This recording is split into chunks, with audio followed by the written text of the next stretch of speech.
هلا وهلا، ورجعت لكم اني مريم. مشتاقة لكم كلش هواية. فيديو اليوم اظافر. راح نجرب سوية منتجات جديدة. اللي متابعني على الانستغرام شاف ستورياتي لما نشرت هذا المنتج. براند ايميلي اتوقع اسمه. ايميلي دزولي هذول البولي جيل سيت، فخلينا نجربهم سوية. أنا أول مرة راح أستخدم بولي جيل، عمري ما استخدمتهم. أنا عندي مجموعة من البولي جيل ولا مرة جربتهم، جوني هدية. ما أحب أستخدم أشياء الجل، يعني أعتمد على أظافيري الطبيعية بالديزاينات. بس البراند هذا اقترحوا علي انه يدزوا لي اياهن، فليش لا؟ محتوى. صارت لي فرصة اني اسوي فيديو وياكم ونجرب اول مرة البولي جيل. ان شاء الله يضبط.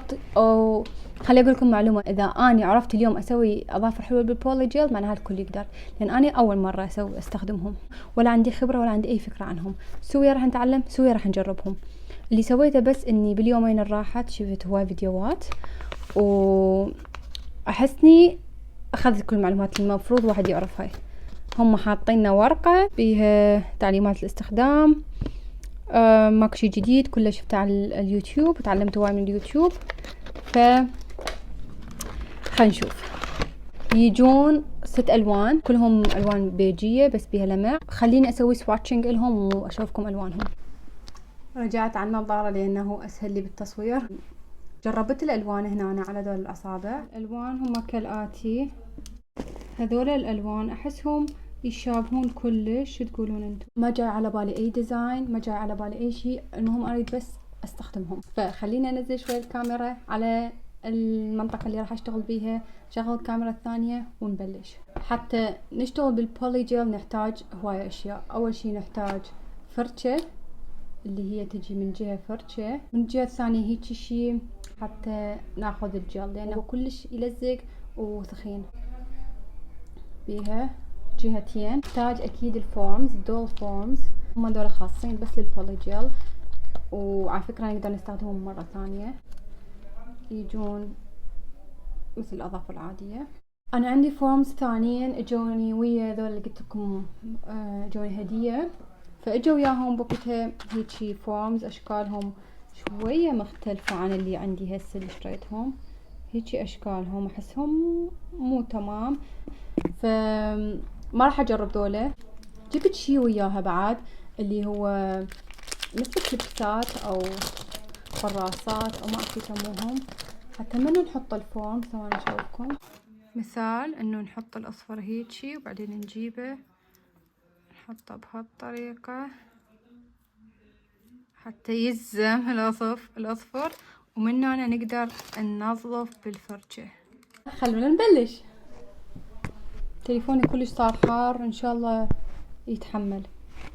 هاي ايد غسوا لا تهتمون، لاني اريد اصور بيها فيديو على التيك توك، فتاركتها بهالمنظر هذا. عندي فيديو معين بس انا حنشتغل على هاي الايد.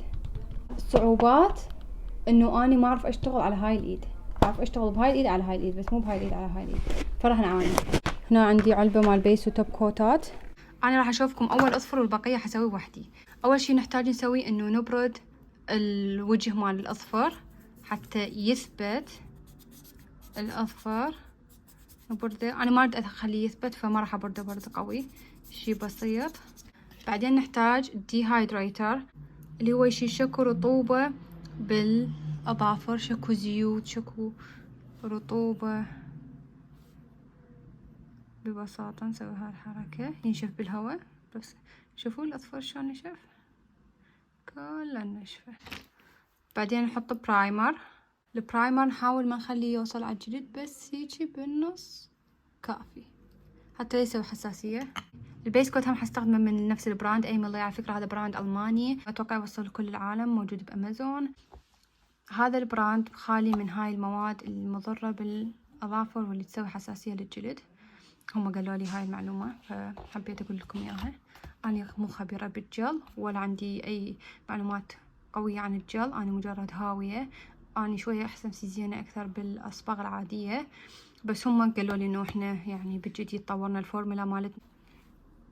نحط طبقة كلش خفيفة.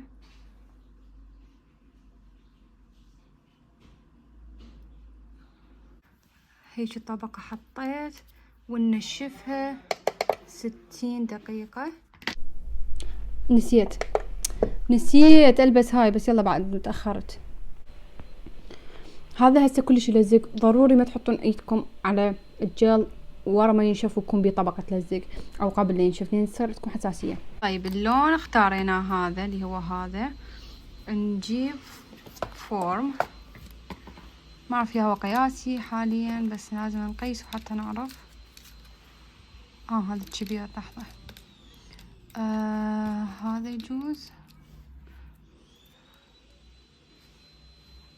المعلومة اللي تعلمتها انه لازم يكون منا لهنا، انه لازم يكون من كل الجهات مختل الاصفر، يعني مو هيجي ما يصير، لازم من كل الجهات.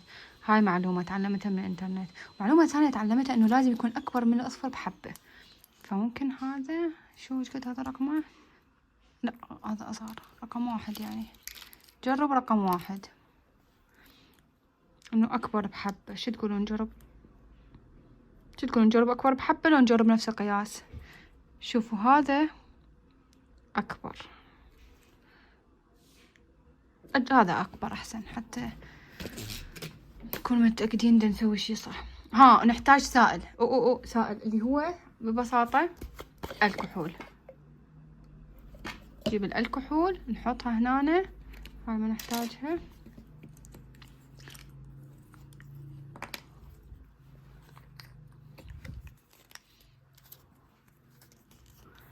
خايفة هالكمية، اتوقع هالكمية زينة.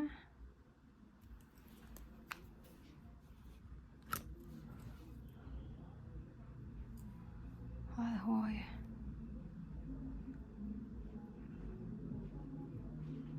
خوف يقرأ ألف، حرفيا الخوف يقرأ ألف. لا تباعون على هاي المناظر. هاي اني اتوقع هنا لازق شي قماش، هذا مكسور، هذا حرفيا مكسور، فبنصه طابق قماش. عندي قصة على الفيديو بالتيك توك، حتى يعني فيديو ببالي اريد اسويه على التيك توك اللي هو اليوم حسويه. وهذا البارحة على فكرة، صار البارحة بالليل كنت بالشغل، فيعني ما صار له هواية هالمنظر المرعب. المهم الحلو هي خطوط عمود نعرف الطول نريده. ما راح اسوي مطوال، ما اعرف اذا حطيت كمية زينة لو لا. اتوقع زينة هالكمية. اللحظة الحاسمة، هذا على ينشف من الضوء. اللحظة الحاسمة، مو ضغط قوي. احسه ضبط. حطها لو ما يحتاج، شو احس ما يحتاج. ثواني. ما يحتاج، لحظة ما يحتاج. ما يحتاج. هاي الكلبسة، ثواني خلنا ننظفه من ورا. بس ما قاعد اعرف اوصل له من ورا. ننظفه شوية من ورا. ثواني نرجع. كان اضبط بس اني تأخرت هواية.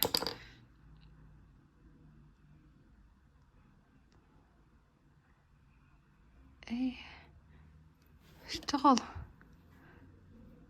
مضبوط، اشتغل. لا صارت بي نفاخة. انتم ما قاعد تشوفون، انتم مجال. شوفكم هذا المنظر كان دي يصير قبل شوية. توقعت نشف هسه اي حسيب، بس ان شاء الله مضبوط ما انعوج. صار يأذيني بس عادي. الثاني صاير من ورا. لا هسه عرفت ايش يأذيني. يلا البقية يصير ان شاء الله اضبطها. هاي كافية الكمية. لحظة الحاسمة. تادا. مشكلته من هنا شوي كلش رفيع، واضح اصفري من هنا. المشكلة الثانية شنو هذا اللي صاير. طيب جبنا العيد بهذا الأصفر، نحاول الورا نسويه أحسن. ما أعرف تشوفون ولا، بس ترى الطبقة كلش ثمينة. بقية ما راح أحطهم لا بيس كوت ولا توب كوت ولا شي، هنا بس تعلمكم شلون تحضرون الأصفر. هنا حاجة أحطه قبل لأنه ورا الفيديو راح أشيلهن، أني ما أستخدم جل. الشي المهم اللي نسينا نلبسه إنه هو جفوف ضد الإضاءة، لأن هاي الإضاءة مو سرطنة، أثبتت علميا إنها مو سرطنة، فجفوف نحتاج. الأصفر الثاني راح أخبط بيه لونين. هذا حسيت قياسه ما يرهم فبردته منا ومن هنا. أتمنى ما يأثر على البوليجل. نخبط لونين.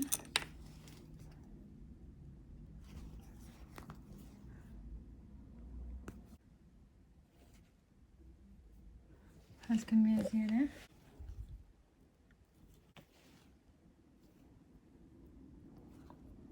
أنا دا أسوي أمبري، ولو إن ألوانهم مو بعيدة عن بعض، بس يعني نحاول نجرب نسوي أمبري.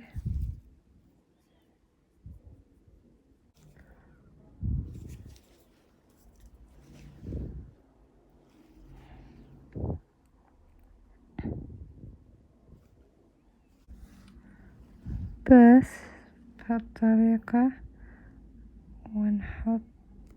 دقيقة نحتاج الكليبس.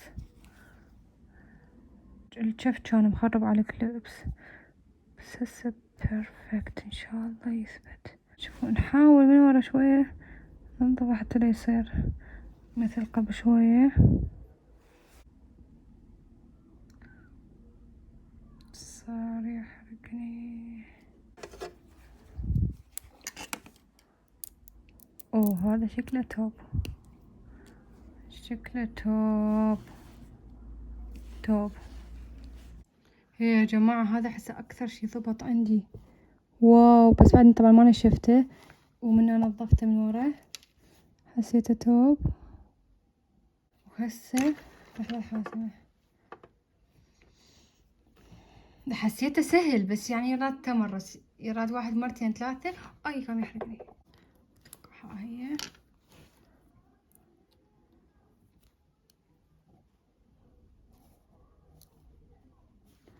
خاف ما ناشف زين، هذا اتوقع ما ناشف زين. المفروض هسه هي ليش بدا ينشلح. ثواني.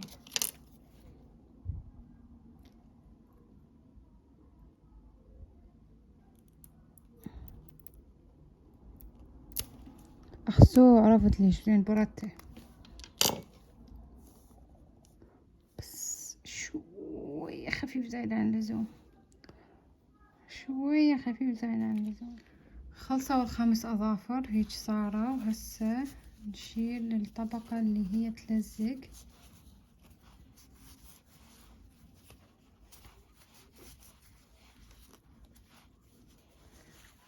حسيت اخر اثنين هذول مضبوطات كلش. وهسه نقصهم. انا راح اقصهم بهذا المقص الخاص مع الاظافر، هذا زين طوله. ثواني حتى لين اسهل هذا المقص يقص هيك زين. ايه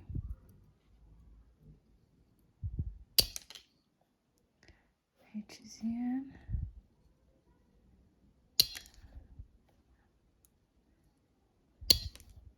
توب مو. هسه نبردهم، بس اول شي من هنا نقدر نبردهم بالمبرد العادي، بس انا راح ابردهم هنا بهالمنطقة بالمبرد الكهربائي. هذا المبرد اللي استخدمه كلش رخيص، مو فد شي مميز، ارخص شي بامازون. وراح استخدم، ما اعرف يمكن هاي، جرب نستخدم هاي.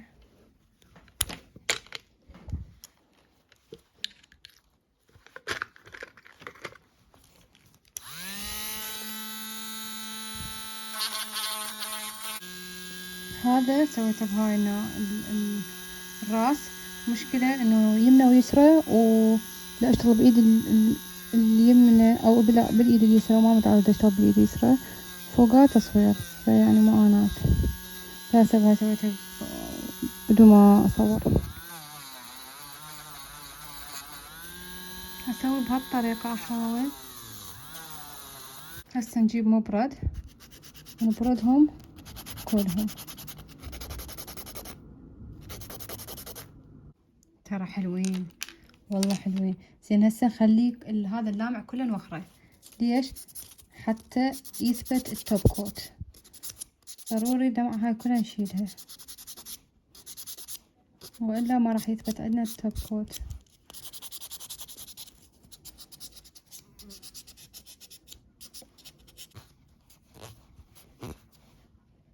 شوفوا شلون راح تلمع. هسه نجيب التوب كوت من نفس البراند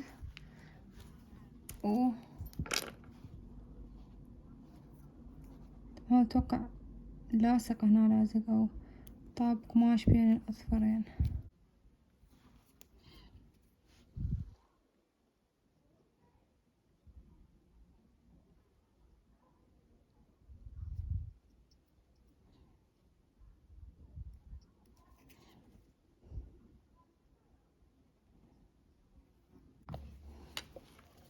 رجعت لمعتهم، نرجع نحطهم جوا الضوء. نسيت بس الجفوف. والله حلوين وخفيفين. هذا شوية سمين يعني، بس هذولا حلوين، هذولا كلش حلوين خفيفين. عجبوني بصراحة، عجبوني. على فكرة هذول الفورمز تقدرون تستخدمون مرة طلخة كلش عادي. وبهيك نكون خلصنا الفيديو. اتمنى عجبتكم الاظافر، انا كلش عجبوني، خفيفين حلوين. اذا عندكم سؤال اكتبوا لي بالتعليقات، لو عرفت اجاوبه حجاوبه ولو ما عرفت اجاوبه حاعتذر. كلش شو رايكم؟ انا مو خبيره بالجل، انا ما اشتغل بصالون، اني ما عندي اي شهاده بهالموضوع، انا مجرد هاويه. اني كلش احب اصبغ الاظافر العاديه، عندي كولكشن كلش كبير من الاظافر العاديه، اصباغ الاظافر العاديه.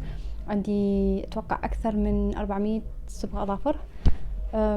اسوي كل انواع الديزاينات والاشكال اللي تخطر ببالكم، بس ما ابني اظافر. انا اشتغل على الاظافر الطبيعيه. مرات لما ينكسرون مثل هسه فاستخدم اظافر صناعيه press on nails، يعني الزقهم واشلحهم نفس الدقيقه عادي عن طريق اللزق، تصير خفيفه مو اللاصق الاميري.